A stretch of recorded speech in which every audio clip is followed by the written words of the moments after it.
Senhor, nós somos gratos, Pai. Nós te agradecemos porque nós sabemos que, como declaramos nessa canção, Tu és a estrela da manhã. Tu és a nossa estrela da manhã. Tu és o nosso sol da justiça. Tu és o pão da vida. E é por isso que nós frequentemente nos reunimos para relembrar todo o tempo, para que nossa alma não se esqueça, para louvar ao Teu nome, aos Teus feitos e para Te adorar, Deus. Obrigado, Pai.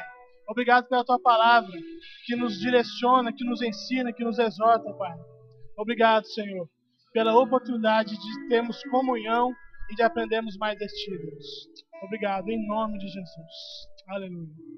Podem se sentar um pouquinho, irmãos. Muito obrigado, gente. Gabriel, estou contigo nas antigas, viu? Também gosto das antigas. Amém.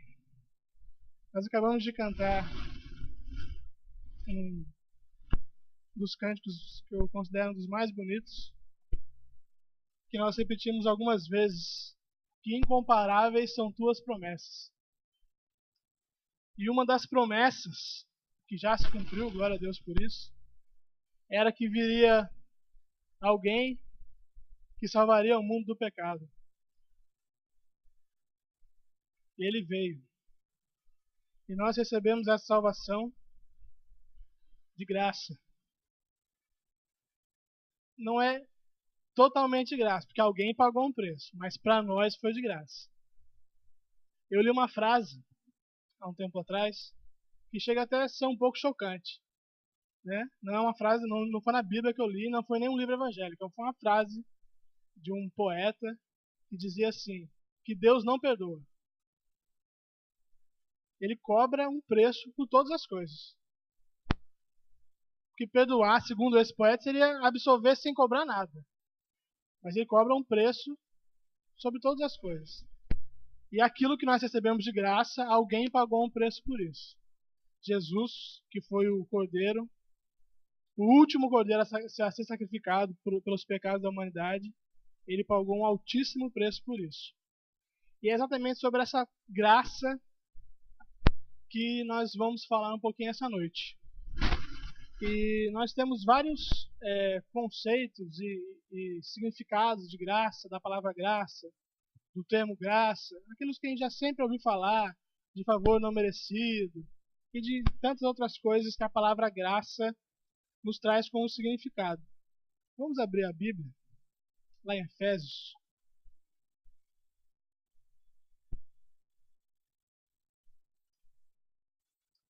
Efésios no capítulo 2,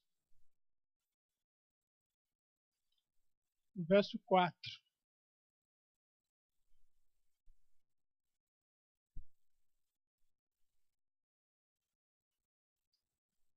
Efésios 2:4 diz assim: No entanto, Deus, que é rico em misericórdia, por meio do grande amor com que nos amou. Versículo 5. Deu-nos vida com Cristo, estando nós ainda mortos em nossos pecados, portanto, pela graça sois salvos. Então, independente de todas as definições e significados que nós já conhecemos, eu destaquei um significado pertinente para o que nós vamos falar hoje aqui. E essa definição seria assim: a graça é o resultado do amor e da misericórdia em operação. O que é a graça? É muito complexo esse termo graça. Tem muitas coisas que nós podemos falar sobre isso. Mas, para simplificar, eu destaquei essa frase: a graça é o resultado do amor e da misericórdia em operação. O amor de Deus e a sua infinita misericórdia, que aqui diz que Ele é rico em misericórdia. Quando esse amor e essa misericórdia estão em operação, nós somos alcançados pela graça. Graças a Deus por isso. Então, a misericórdia e o amor de Deus, que são atributos dele, essas duas coisas, a misericórdia e o amor, elas geram a graça. Amém? No versículo 8 e 9 desse mesmo texto que nós estamos lendo, diz assim: Porquanto pela graça sois salvos, por meio da fé, e isto não vem de vós, é dom de Deus. 9. Não vem por intermédio das obras, a fim de que ninguém venha a se orgulhar por esse motivo. Então a Bíblia diz aqui no versículo 8 que nós somos salvos pela graça. Ela não diz que nós seremos, nós estamos sendo, ela diz que nós já somos salvos pela graça. E essa graça significa exatamente isso, que não é por nenhuma obra que eu venha fazer, ou que eu tenha feito, ou que você tenha feito, ou que ainda fará. Independente das nossas obras, nós já somos salvos pela graça, que é o resultado do amor e da misericórdia de Deus. Amém? Então, a graça se manifesta mediante a fé e não por obras. Né? No versículo 8 diz que nós somos salvos pela fé. E isto não vem de nós, é dom de Deus. Amém? Mas também a Bíblia diz, a mesma palavra, que foi inspirada pelo mesmo Deus, que diz que nós não somos salvos pelas obras, e sim pela nossa fé, que a nossa fé é o que desperta para nós, para experimentarmos essa graça que foi gerada pelo amor e pela misericórdia, é a fé. Só que também diz, lá em Tiago, vamos abrir em Tiago?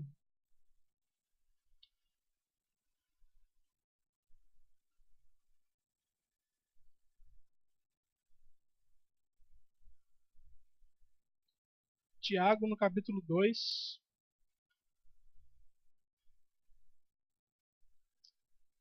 Tiago 2,14. Diz assim: de que adianta, meus caros irmãos, alguém proclamar a sua fé se não tem obras? Acaso essa fé pode salvá-lo? Versículo 15. Se um irmão ou uma irmã estiverem necessitados de roupa e passando privação do alimento de cada dia, e qualquer dentre vós lhe disser, ide em paz, aquecei-vos, e comei até satisfazer-vos, porém, sem lhe dar alguma ajuda concreta, de que adianta isso? Desse mesmo modo, em relação à fé, por isso só, se não for acompanhada de obras, está morta. O que isso significa? Duas coisas distintas, fé e obras. Porém, como é que nós vamos evidenciar essa fé que nós dizemos com a boca, se não através das nossas boas obras? Né? A Bíblia diz que nós somos criados para as boas obras. Então é impossível você separar fé de obras. Mesmo porque quem crê, quem tem fé, quem é salvo mediante a fé, que nós já vimos aqui no começo, nasce de novo, imediatamente, recebe o Espírito Santo de Deus habitando dentro, e é impossível você e eu, com o Espírito Santo dentro, não realizarmos boas obras. Amém? No 17 a 20, foi o que eu li agora também. Desse modo, em relação à fé por si só, se não for acompanhada de obras, está morta. Entretanto, alguém poderá afirmar, tu tens fé e eu tenho as obras. Mostra-me tua fé sem obras, e eu te demonstrarei minha fé mediante as obras que realizo. Crês tu na existência de um só Deus? Fazes bem. Até mesmo os demônios creem e tremem. Queres, pois, assegurar-te, ó homem insensato, de que a fé sem obras de fato é inútil? Ora, não foi Abraão, nosso pai na fé, justificado por obras, quando ofereceu seu próprio filho Isaque sobre o altar? Vês dessa forma que tanto a fé como as obras estavam agindo juntas, e a fé foi aperfeiçoada pelas obras. Então, além da fé ser evidenciada pelas obras, a maneira que nós podemos provar a nossa fé é através das obras, ela também é aperfeiçoada pelas obras. Isso é vantagem para a gente, é benefício para a gente, amém? No Tiago 2, 26, também quero ler com vocês, hein? Já estamos aqui, vamos ler, que já está aberto aí mesmo. Portanto, assim como o corpo sem espírito está morto, da mesma forma a fé sem obras está morta. Nós sabemos que nós somos um espírito que habitamos no corpo e possuímos uma alma. Mas independente dessas definições, nós somos corpo, alma e espírito, porque é impossível separar isso. É impossível separar o corpo da alma e do espírito. E a comparação que o autor faz com relação à fé e obras é nessa mesma dimensão. É impossível separar a fé das obras. Logo, se eu não produzo, se eu não pratico obras, Infelizmente, isso significa que eu não tenho fé. E sem fé é impossível agradar a Deus. Amém? Aí, voltando a falar sobre esse amor de Deus e da sua misericórdia, que através disso a graça foi possível para nós. Nós temos lá em João 3,16, que todos conhecem, nem precisa abrir, eu leio. Diz assim: porque Deus amou o mundo de tal maneira que deu o seu Filho unigênito, para que todo aquele que nele crê não pereça, mas tenha a vida eterna. Mais uma vez, é um versículo extremamente conhecido, todos sabem de cor e salteado, e nós vemos a relação entre a manifestação, a entrega do amor de Deus, do infinito amor de Deus, com a fé. Deus amou o mundo e entregou o seu Filho para que todo aquele que nele crê. Então, a fé é o que nos traz a existência dessa graça que foi gerada pelo amor e a misericórdia de Deus. Amém? Vou abrir mais um texto em Gálatas 5, 6.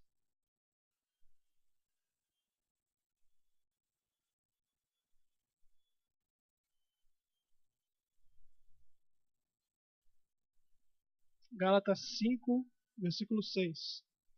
Porquanto em Cristo Jesus, nem a circuncisão, nem a incircuncisão tem qualquer valor, mas sim a fé que opera pelo amor. Então, da mesma forma que está escrito que é impossível separar a fé das obras, é impossível separar o corpo, a alma e o espírito, é impossível nós desconfigurarmos esse esquema divino. Amor, misericórdia, graça, fé, obras. Isso é o Evangelho. Isso é a vida que nós temos através da salvação em Cristo. Isso é a vida que nós temos obrigação de viver. Uma vida de obras que evidenciam a nossa fé, que nos trouxe a salvação pela graça, que foi gerada pelo amor e pela misericórdia de Deus. Amém? Vocês estão entendendo que é um organismo, é uma engrenagem muito justa, impossível de ser separada? Né? Eu gosto de repetir algumas coisas para enfatizar bem, né? Até se alguém estiver anotando, para anotar. Como eu falei no começo, a misericórdia e o amor de Deus geram a graça. E pela graça nós somos salvos, mediante a fé que nós cremos.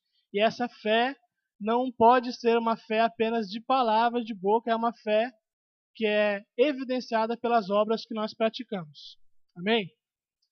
Então, nós temos também um outro exemplo de graça numa passagem que nós também conhecemos muito, mas nem sempre nós pregamos esse texto, que está lá em Lucas 15, nós nem sempre pregamos nesse sentido de falar apenas da graça. Muitas vezes nós lemos essa passagem, essa parábola, melhor dizendo, com ênfase, a parábola do filho pródigo, né, com ênfase em um dos dois filhos. Ou naquele que gastou tudo que o pai deu, a sua parte da herança, e depois voltou arrependido e o pai o recebeu novamente. Aí nós pregamos nesse sentido. Se você é aquele filho que saiu, que pode voltar. Ou nós pregamos sobre o outro filho. Você tem que olhar para o outro, né? E eu li também uma livre interpretação dessa parábola que eu achei muito interessante. Vamos ler aqui rapidinho, só para a gente entender, para a gente ficar dentro do assunto, a partir do versículo 11, Lucas 15, 11. E Jesus continuou: um homem tinha 2 filhos. O mais novo reivindicou do seu pai: Pai, dá-me a parte da herança a que tenho direito. E consentindo, o pai repartiu sua prosperidade entre eles. Não se passou muito tempo, e o filho mais novo reuniu tudo o que tinha, partindo para as terras distantes, e lá esbanjou todos os seus bens, vivendo de forma irresponsável. Coincidentemente, após haver gasto tudo o que possuía, abateu-se sobre toda aquela região uma grande fome, e ele começou a passar muita necessidade. Por esse motivo, foi empregar-se como um dos cidadãos daquela região, que o mandou para o campo a fim de cuidar dos porcos. Ali, chegou a ter vontade de encher o estômago com as vagens da alfarrobeira com as quais os porcos eram alimentados. No entanto, ninguém lhe dava absolutamente nada. Foi quando, caindo em si, falou consigo mesmo: quantos empregados de meu pai têm comida com fartura e eu aqui morrendo de fome? Levantar-me-ei, tomarei o caminho de volta para meu pai, e ao chegar lá confessarei: Pai, pequei contra o céu e contra ti. Não sou mais digno de ser chamado de teu filho. Trata-me como um dos teus trabalhadores. E logo em seguida levantou-se e saiu na direção do pai. Vinha caminhando ele ainda distante, quando o seu pai o viu e, pleno de compaixão, correu ao encontro do seu filho, e muito o abraçou e o beijou. Então o filho lhe declarou: Pai, pequei contra o céu e contra ti. Não sou mais digno de ser chamado teu filho. Entretanto, o pai ordenou aos seus servos: Trazei depressa a melhor roupa, vesti-o com distinção, ponde-lhe um anel de autoridade e as sandálias de filho. Também trazei o novilho gordo e preparai. Comamos, façamos uma grande festa e regozijemo-nos, porquanto este meu filho estava morto e voltou à vida, estava perdido e foi encontrado, e começaram a celebrar o seu regresso. Entre mentes, o filho mais velho estava no campo. Quando foi se aproximando da casa do pai, ouviu o som da música e das danças. Então chamou um dos servos e indagou-lhe sobre o que estava acontecendo. Este informou: Teu irmão regressou e teu pai mandou matar o novilho gordo, porque o recebeu de volta são e salvo. Mas o filho mais velho encheu-se de ira e negou-se a entrar. Então o pai saiu e insistiu com ele. Porém, ele replicou ao pai: Há tantos anos tenho trabalhado como um escravo para ti, sem nunca ter desobedecido a uma só ordem tua. Contudo, tu nunca me ofereceste nem ao menos um cabrito, para que eu pudesse festejar com meus amigos. No entanto, chegando em casa este teu filho, que pôs fora os teus bens com prostitutas, tu ordenaste matar o novilho gordo para ele. Então lhe arrazoou o pai: Meu filho, tu sempre estás comigo. Tudo o que possuo é igualmente teu. Porém, nós tínhamos que celebrar muito a volta deste teu irmão, e regozijarmos-nos, porque ele estava morto e reviveu, estava sem esperança e foi salvo. Trazendo para a nossa linguagem, resumindo toda essa história que nós conhecemos muito bem, nós poderíamos dizer, como eu li também esses dias, não, há bastante tempo já, e isso ficou muito gravado, muito forte na minha mente. O autor desse livro, que fez uma interpretação livre dessa passagem, ele resumiu as palavras do pai dizendo assim, para o filho que foi e voltou: Filho, eu não somo débitos.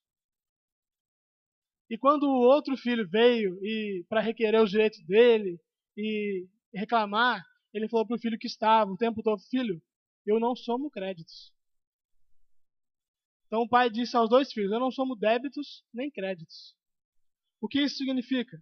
Que a graça também é a condição de não sermos considerados nem merecedores, nem devedores. A graça, nós éramos pecadores, estávamos mortos, como esse filho mais novo estava morto e voltou à vida. Nós, antes do sacrifício de Jesus, estávamos mortos também nos nossos pecados. E sem merecer, recebemos a vida, a salvação, através da morte de Jesus Cristo. Aquilo que nós cremos, que foi pela graça, que foi gerada pelo amor e pela misericórdia de Deus. Amém? Então, apesar de nós estarmos hoje numa condição de filhos, temos a herança do nosso Pai, juntamente com Cristo, e temos todos esses direitos que temos, mesmo assim, não é porque nós merecemos, nós temos simplesmente pela graça. Nós temos tudo isso que nós sabemos que temos. Como nós frequentemente repetimos aqui: eu tenho o que a Bíblia diz que eu tenho Eu sou o que a Bíblia diz que eu sou, eu posso o que a Bíblia diz que eu posso, porém, com a consciência de que não é por nosso merecimento, não é pelas nossas obras.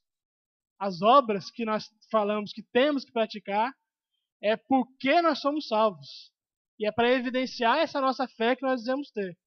Mas a graça também é a condição de não sermos considerados nem merecedores, nem devedores. Amém? Agora, nós temos uma teoria muito boa com relação ao que é graça. Nós temos alguns conceitos na nossa mente sobre o que é graça, que a graça é tudo isso que eu falei, que é a salvação pela fé, que foi gerada pelo amor e pela misericórdia de Deus. Então nós temos todos esses conceitos na teoria muito bem inseridos em nós. Amém?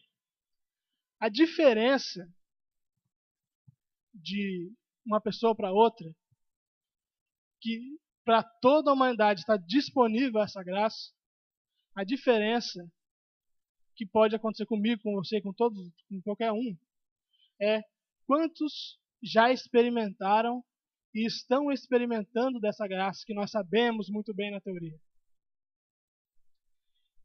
Foi no carnaval, no período de carnaval, a gente estava em Campina Grande, estava na casa da minha sogra tentando achar alguma coisa na televisão para assistir.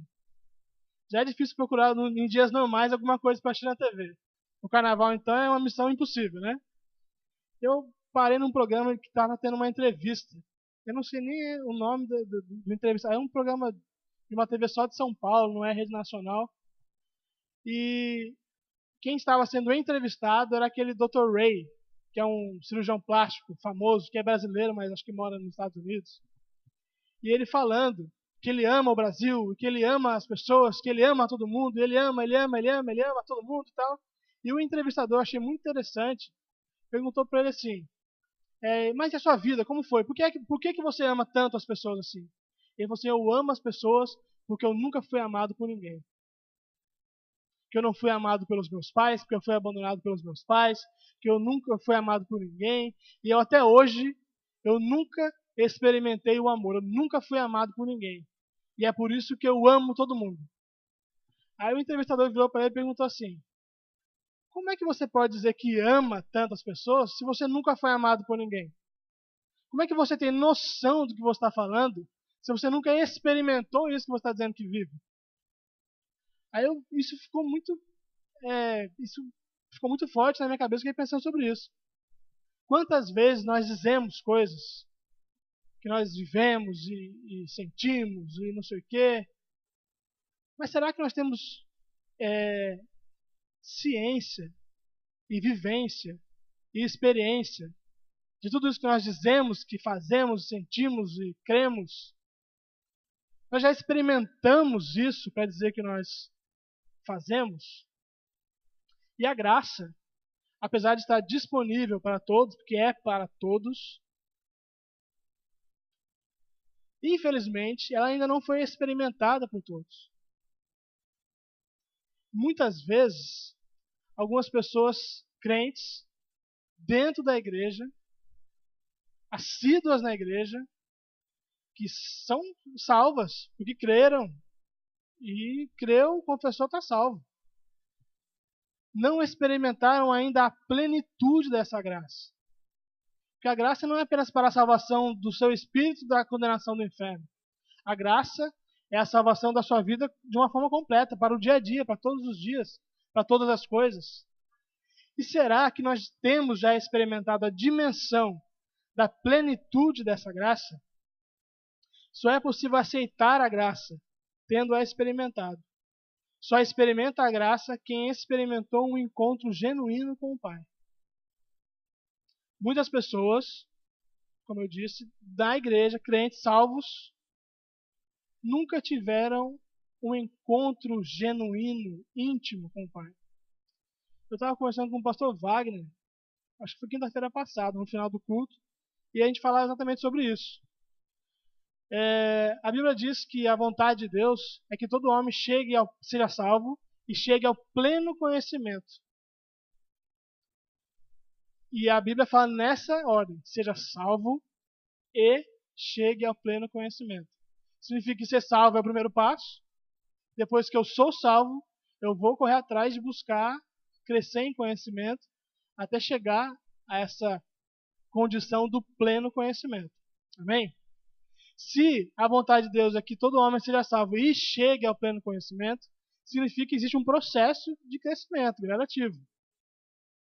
E eu não sei você, eu vou dizer de mim, eu ainda não cheguei ao pleno conhecimento.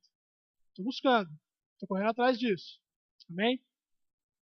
Se nós sabemos que a Bíblia diz que é possível alguém ser salvo, já ser salvo, e ainda não ter atingido o pleno conhecimento, como é que se dá o pleno conhecimento de Deus?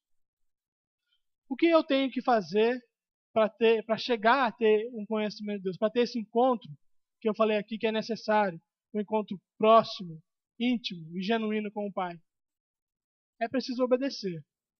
E obedecer ao quê? Ao que Ele diz. E como eu sei o que Ele diz? Eu tenho que chegar até Ele. E como eu chego até Ele? Vocês estão entendendo que é um processo complexo? Não basta chegar todo domingo, sentar no banco de uma igreja, ouvir uma palavra, dizer amém 39 vezes, cantar meia dúzia de louvores. Isso não faz de nós pessoas íntimas e que tenham um contato de intimidade com o Pai. Amém? Eu não estou aqui para trazer condenação, não, amém? Isso aqui tem um final feliz, amém?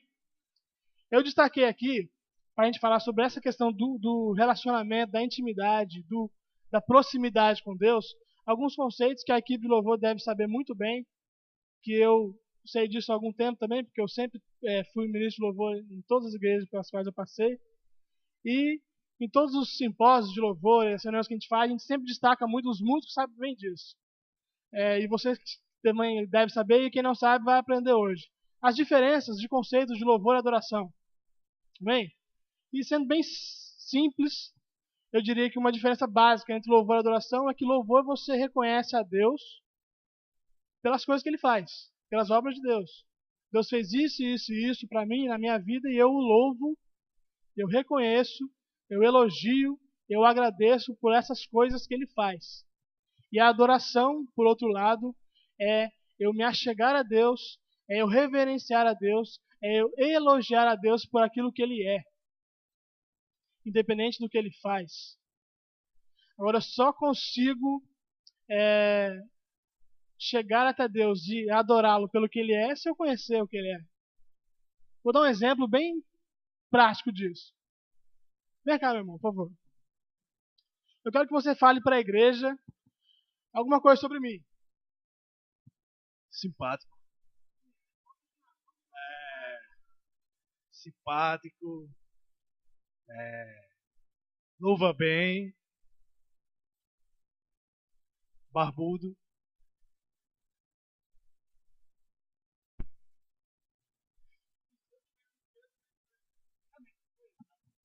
Vocês entenderam como é difícil? Por quê? Não é porque ele está errado. É porque nós não temos um relacionamento tão próximo. Se eu chamar minha esposa aqui para falar alguma coisa sobre mim, eu não vou chamar porque eu fico meio preocupado. Mas, se eu chamasse, eu tenho certeza, e vocês também sabem disso, que ela teria muito mais coisa a falar de mim. Então, o que ele tinha para dizer era isso mesmo, é barbudo, é barrigudo, tá de preto, é o que todo mundo poderia falar. Muitas vezes, nós estamos nessa situação com relação a Deus. Eu posso falar, Deus faz isso, Deus fez aquilo, Deus é muito bom porque Ele abriu essa porta, porque Ele fez isso, porque Ele me curou, porque Ele ajudou minha mãe, minha sogra. Agora, o que Ele é? Quais são os atributos da pessoa de Deus? Como é que eu tenho como que eu posso chegar nesse ponto de falar sobre Deus e de adorar a Deus se eu não conheço pela vivência as coisas de Deus? Eu destaquei aqui alguns paralelos, um paralelo entre louvor e adoração, para a gente ter um pouco mais de substância com relação a isso. O louvor, ele é motivado na alma por um impulso de receber do Senhor. A adoração é motivado no espírito por um impulso de dar ao Senhor. Amém? O louvor pode ser comunitário, a adoração é individual. O louvor brota das emoções, a adoração brota da devoção. O louvor é pelos feitos de Deus. A adoração é pelo que Deus é. O louvor é pelos presentes de Deus. A adoração é pela presença de Deus. O louvor é uma expressão de vida. A adoração é um estilo de vida. O louvor é circunstancial. A adoração é incondicional. O louvor aprecia os feitos de Deus. A adoração vive para Deus. É complexo. Não é simples. Simples foi receber. Que voltando a como você falar, foi tudo pela graça. E a graça é só aceitar. Que eu não sou merecedor nem devedor. Eu era devedor. A partir do momento que eu aceitei essa salvação através da graça, eu deixei de ser devedor. Mas não por isso eu passei a ser merecedor. Eu tenho todos os direitos, mas não porque eu mereci. Isso é fácil de aceitar, isso é fácil de viver. Agora, para eu experimentar a plenitude de tudo isso que eu estou falando aqui, só existe uma maneira, que é chegar perto do Pai, que é estar próximo do Pai. Um exemplo de alguém crente, salvo, vou citar nomes aqui, pastor. Eu vou citar nomes agora, um nome. Mas está na Bíblia, não é ninguém daqui não. Jó. Jó era crente, salvo. Deus conhecia Jó, não conhecia? Tanto que o diabo veio, e aquele lá, seu filho Jó, falou, isso eu conheço. Quantos conhecem a história de Jó? Deus conhecia Jó, não conhecia? Jó conhecia Deus antes de passar por tudo que ele passou? Não. Tanto que, lá em Jó 42:15, diz o quê? Não precisa nem abrir, todo mundo já falou. Antes eu te conhecia de ouvir falar, mas agora os meus olhos te veem. Como Jó, muitos de nós podemos estar nessa situação. Quantos conhecem a Deus de ouvir falar? Eu não vou pedir para levantar a mão na outra pergunta, não. Pode levantar a mão nessa. Quantos conhecem a Deus de ouvir falar? Eu conheço a Deus, eu já ouvi falar de Deus e conheço a Deus. Agora não precisa levantar a mão. Quantos conhecem a Deus de que os seus olhos já viram a Deus? Não estou falando dos olhos naturais, carnais, porque nenhum olho viu a Deus. Mas os olhos do Espírito, aqueles olhos que veem a profundidade de Deus. Jó teve essa experiência. E não foi uma experiência rápida e nem muito fácil de viver. Foi um trabalho que ele teve para chegar no ponto de dizer, eu agora conheço o meu Pai, porque os meus olhos o veem. Vocês estão entendendo que é possível? Isso é muito sério. Isso é muito sério. Nós temos que pensar muito nisso e trabalhar muito em prol disso. Que é possível uma pessoa salva, crente, salvo, que se morrer agora vai para o céu, mas mesmo assim, ainda assim, passar uma vida inteira sem chegar ao ponto de ter tido uma oportunidade de adorar a Deus. Porque a adoração demanda um conhecimento íntimo. A adoração demanda uma proximidade que só a vivência traz. Como eu falei aqui, um casal, a minha esposa, ela vive comigo há algum tempo, todos os dias, dorme e acorda comigo. Essa vivência proporciona a nós conhecer um ao outro. E mesmo assim, nós nunca vamos conhecer totalmente o outro. Imagina como o meu querido irmão aqui, que eu vejo ele, essa semana eu vi 2 vezes. E ele me viu também. Que eu fui fazer compra no atacadão e ele estava lá trabalhando. Mas isso não nos dá condições de eu poder olhar para ele e falar assim, ele é isso, ele é isso, ele é isso, e ele poder dizer para ele, eu falar para mim o quê? Eu sou barbudo. Ele ia dizer barrigudo, mas ficou constrangido. Né? Ainda bem de preto para tentar botar uma gravata lilás. Vocês estão me entendendo como a coisa é séria? A Bíblia tem exemplos de muitos homens que foram elogiados por Deus e considerados por Deus, homens que foram amigos de Deus, que foram íntimos de Deus. Davi era um homem segundo o coração de Deus. Abraão, Jó passou a ser alguém que conheceu a Deus. Deus conhece cada um de nós, amém, irmãos? Ele pode olhar para mim e para você e falar assim, meu filho é assim, assim, assim, assim. Ele é isso, ele é isso. Afinal de contas, foi ele que nos formou. Ele não me conhece pelo que eu sou hoje. Ele me conhecia antes de eu ser o que eu sou. Ele não te conhece apenas pela condição que você vive hoje. Ele te conhecia no ventre da tua mãe, quando você era uma substância informe. Aí ele te trouxe a vida, ele me trouxe a vida, ele nos trouxe a vida para nos dar essa oportunidade de retribuir essa vida de intimidade. Deus criou o homem para quê, irmãos? Para ter comunhão com o homem. Ele criou o homem, colocou um homem no lugar que ele já havia de antemão preparado para o homem, porque Deus ele é caprichoso, Deus é detalhista. Deus, ele preparou o jardim do Éden para Adão, ele preparou Canaã para o povo dele, ele já preparou os novos céus e a nova terra para nós. Deus ele prepara tudo para os seus filhos antes de colocar o filho naquele lugar. Ele é cuidadoso, ele é detalhista, porque ele nos conhece. Porque ele nos conhece antes de nós sermos o que nós somos hoje. E todo esse trabalho que Deus tem para conosco é para uma coisa, para que nós tenhamos a oportunidade de retribuir dessa mesma forma. Uma frase sobre a adoração que eu acho muito legal, que eu ouvi no Rema. No Rema tem uma matéria, quem não fez o Rema, tem uma matéria chamada Vida de Louvor. Nós tratamos desse assunto.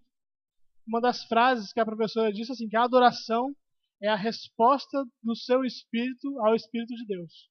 A adoração é o seu espírito respondendo ao Espírito de Deus. Por que respondendo? Porque o Espírito constantemente se comunica conosco. E quando é que o meu espírito consegue responder ao Espírito de Deus? Quando eu conheço a Deus. Amém?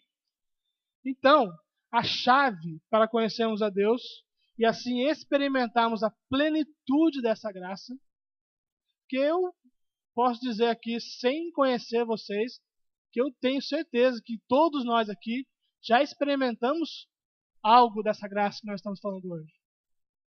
Alguma faceta dessa graça, alguma parcela dessa graça, eu tenho certeza que todos nós aqui já experimentamos. Mas existe uma chave para experimentarmos a plenitude dessa graça, que é a obediência a Deus. E essa obediência só é possível mediante a conhecer a vontade de Deus. Eu vou obedecer o que de Deus se eu não sei o que Ele está mandando? Amém? Nós somos criados para as boas obras. Davi, Abraão, Paulo, Jesus fizeram a vontade do Pai, foram aprovados e experimentaram essa graça. Então esses homens, o próprio Jesus, ele conhecia o Pai, porque ele tinha um relacionamento íntimo com o Pai, e porque ele conhecia o Pai, foi possível para ele fazer toda a vontade do Pai. E por mais que ele tenha morrido com um propósito, mas independente dessa situação da morte, que foi algo que era um plano de Deus, e era para nós estarmos aqui hoje, não foi algo que pegou de surpresa. Até para isso, houve uma graça. Então, porque ele conhecia o Pai, ele conhecia a vontade do Pai, ele tinha condições de obedecer à vontade do Pai. E porque ele obedeceu à vontade do Pai, ele pôde experimentar a plenitude dessa graça. E eu vinha orando antes de trazer essa palavra e dizia assim para Deus: eu quero experimentar a plenitude dessa graça. E eu vou falar nessa noite para aqueles irmãos que estiverem naquele lugar reunido, porque o meu desejo, Pai, é que todos nós experimentemos a plenitude dessa graça. Porque parte dessa graça nós já temos experimentado todos os dias. Nós estamos aqui pela graça, não tem outro motivo. Mas o que está reservado para nós não é apenas parte das coisas de Deus. Deus não fez tudo o que fez, Deus não teve todo o trabalho que teve para que nós experimentemos parte das coisas que Ele planejou. Deus fez o que fez, Deus é o que é, e Ele trabalha para que nós experimentemos a plenitude dessa graça. Amém? Vamos lá para 1 Coríntios capítulo 2, versículo 9.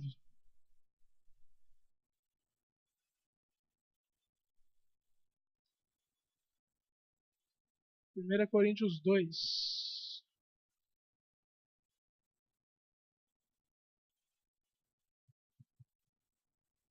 Até a irmã que está dirigindo o culto citou parte desse versículo agora, nós vamos ler ele e o que vem depois. No entanto, como está escrito, 1 Coríntios 2,9: olho algum jamais viu, ouvido algum nunca ouviu, e mente nenhuma imaginou o que Deus predispôs para aqueles que o amam. Eu sempre li esse versículo, eu achava lindo, eu acho lindo. Eu sou poeta, sou metido a escrever, eu achava isso uma poesia tremenda. Nem o olho viu, nem o ouvido ouviu, nem jamais penetrou no coração do homem o que Deus tem preparado. Isso é lindo, né? Mas o que vem a seguir é mais bonito do que isso. Versículo 10. Deus, todavia, o revelou a nós por intermédio do Espírito, porquanto o Espírito a tudo investiga, até mesmo as profundezas de Deus. Meus irmãos, investigar as profundezas de Deus é muito mais bonito do que não ver e não ouvir o que Ele tem preparado. Eu prefiro ter acesso às profundezas de Deus do que ficar nem ouvi, nunca vi e nunca verei. Meu irmão, eu quero ter acesso às profundezas de Deus. E isso está liberado para nós. Isso tudo é pela graça. Só que para experimentarmos essa graça não é de graça. Temos algumas condições para isso. E não é algo penoso, doloroso, é algo bom, algo prazeroso. É simplesmente conhecer o Pai. Quantos são filhos aqui? E por pior que seja o relacionamento com o Pai, você ter acesso a conhecer o seu Pai, a conhecer as profundezas dele, isso é muito bom. Isso está disponível para todos nós.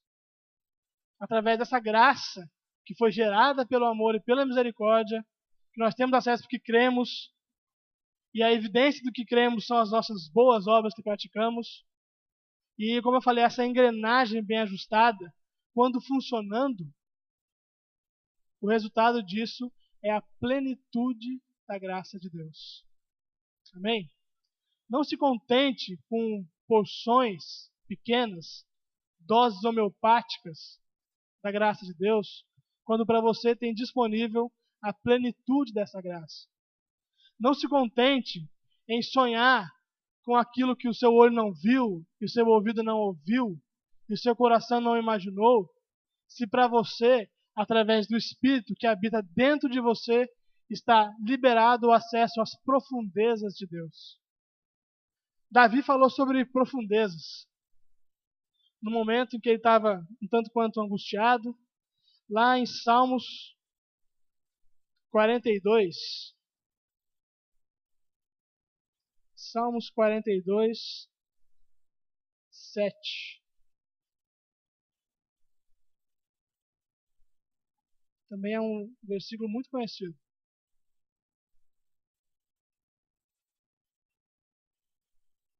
Quando eu era criança, eu fazia alguma coisa errada em casa, na escola, sei lá, e minha mãe vinha chamar aquela atenção básica de mãe, né?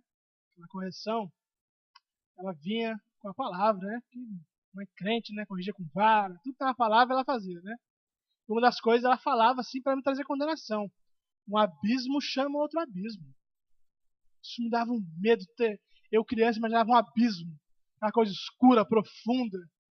Rapaz, um abismo chama outro abismo. Que vai chamar outro abismo. Eu fantasiava. E aquilo me dava um medo terrível. E isso também é possível, amém? Mas não é só isso. O fato de um abismo chamar outro abismo também tem coisa boa nisso. Abismo pode ser traduzido como profundidade. Eu falei e não li, né? Salmo 42, 7. Essa minha versão aqui é diferente. Diz: do abismo as águas chamam as torrentes no troar de suas cataratas, e todos os vagalhões se precipitaram sobre mim.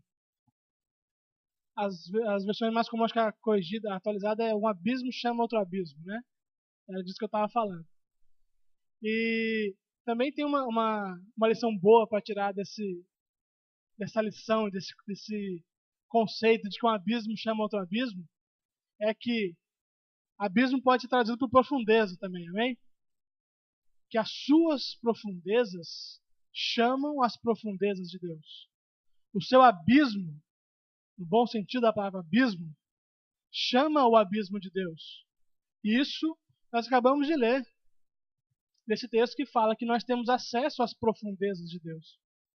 A Bíblia por diversas vezes relata que Deus confia os seus segredos a nós.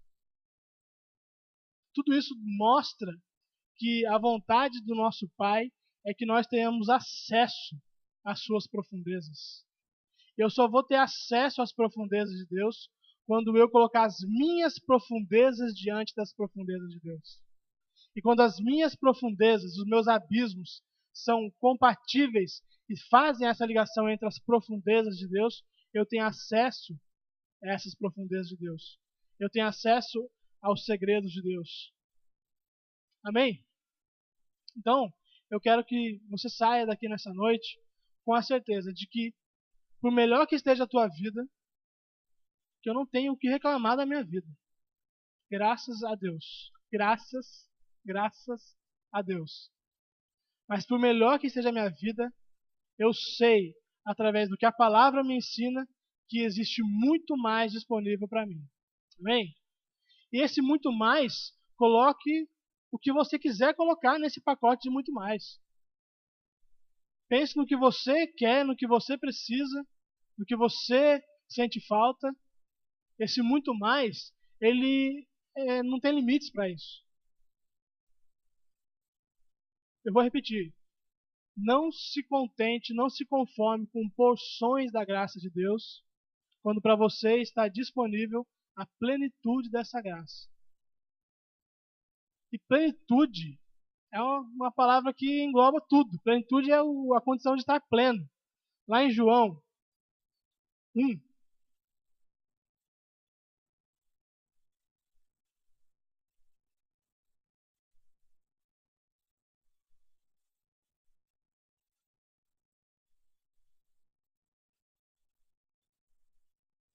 quantos estão felizes com a possibilidade de receber da plenitude da graça de Deus? Amém? Lá em João 1, é uma das passagens mais lindas da Bíblia. Diz assim: no princípio era a palavra, o verbo, e a palavra estava com Deus e a palavra era Deus. Ele, a palavra, estava no princípio com Deus. Todas as coisas foram feitas através dele e sem ele nada do que existe teria sido feito. Nele estava a vida e a vida era a luz dos homens. E a luz resplandece nas trevas, mas as trevas não a venceram. Houve um homem enviado de Deus cujo nome era João. Ele veio como testemunha para que testificasse a respeito da luz, a fim de todos virem a crer por intermédio dele. João não era a luz, mas foi enviado para testemunhar da luz. A palavra é a luz verdadeira que, vinda ao mundo, ilumina toda a humanidade. Aquele que é a palavra estava no mundo, e o mundo foi feito através dele, mas o mundo não o reconheceu. Ele veio para o que era seu, mas os seus não o receberam. Mas a todos quantos o receberam, deu-lhes o direito de se tornarem filhos de Deus, ou seja, aos que creem no seu nome, os quais não nasceram do sangue, nem da vontade da carne, nem da vontade do homem, mas de Deus. E a palavra se fez carne e habitou entre nós. Vimos a sua glória, glória como a do unigênito do Pai, cheio de graça e verdade. 15. João testemunha sobre Jesus e exclama dizendo: este é aquele de quem eu disse: ele, o que vem depois de mim, tem a excelência, porquanto já existia antes de mim.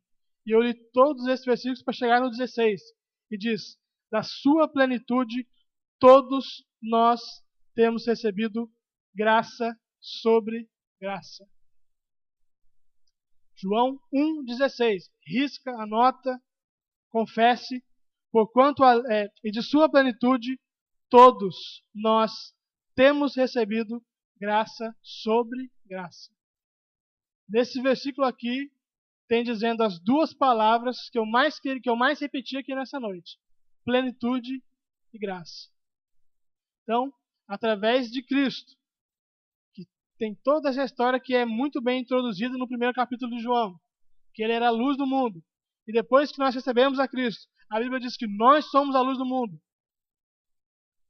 Tudo é pela graça. E essa graça não está disponível para nós apenas uma porção. Nós temos que ter acesso, e nós temos já acesso a isso, basta um posicionamento nosso, a plenitude dessa graça. Graça sobre graça, superabundante graça. Isso tudo é para nós. Isso tudo é para hoje. Essa plenitude não é só na Nova Jerusalém. Nós não precisamos esperar para viver isso. Nós não precisamos ficar sonhando com isso, como sonha aquele que diz que nem olhos viram, nem ouvidos ouviram. Nós já temos acesso a isso. Nós só precisamos dar o nosso passo. Deus já me conhece. Deus já te conhece. Ele te chama pelo nome. Ele sabe quantos fios de cabelo tem na sua cabeça. Ele te conhecia no ventre da sua mãe. Ele te conhecia uma substância informe. E tudo isso para que eu e você tivéssemos a oportunidade de agora nós nos chegarmos até Ele. Nós conhecemos ao nosso Pai. Amém? A mensagem que eu quero que você leve para a sua casa hoje é essa. Que você cabe a você a dar esse passo de se achegar a Deus. Para ser como a Bíblia diz, que chegue ao pleno conhecimento da verdade. E Cristo é a verdade. Então, se eu chego ao pleno conhecimento de Cristo, significa que eu conheço a Cristo, que os meus olhos podem ver, de com Ele andar, como diz aquela canção das antigas também. Antes eu te conhecia, já ouvi falar, mas agora de contigo andar. O meu desejo, e o desejo de Deus antes de ser meu, já era dele, era que todos nós que estamos aqui ouvindo essa palavra, cheguemos a esse pleno conhecimento e tenhamos o direito de bater no peito e dizer: antes eu te conhecia de ouvir falar, mas agora os meus olhos te veem, mas agora eu te conheço de contigo andar. Porque eu conheço a tua vontade, porque eu obedeço a tua vontade. Isso me faz um adorador, isso me traz um relacionamento próximo contigo, e por isso eu pratico as boas obras, que são a evidência da minha fé, que foi quem disponibilizou a graça e que foi gerada pelo amor e pela misericórdia de Deus. Amém? Vamos ficar de pé. Vamos agradecer a Deus.